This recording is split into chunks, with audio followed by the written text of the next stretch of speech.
The most common tests to detect COVID-19 are the PCR test or the blood test, which is called a serology test. PCR tests are collected with a specimen using a special swab that is inserted into part of the nose. Most of the time, the results will be back in about 24 hours.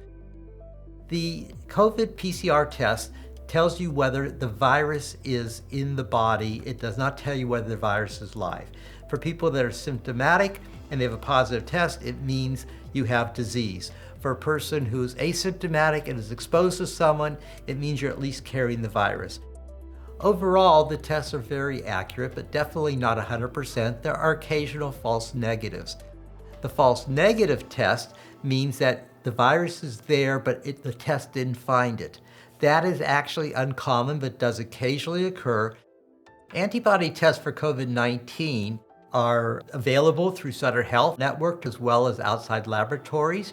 They measure whether your body has had the virus and whether it's developed a response to fight it, but does not in any way suggest that you might not get it again. We do not have information on that, and we should not use that as any form of guidance.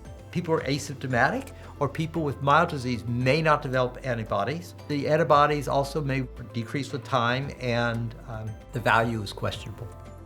If you think you may have had COVID and you would be interested in donating plasma to assist a patient who is ill, we call that convalescent plasma, that would be an appropriate test to obtain to see whether you've actually had the disease and might be a candidate to make donations. We have multiple ways in the Sutter Health system for you to get tested for COVID. If you are symptomatic, you can set up a video visit.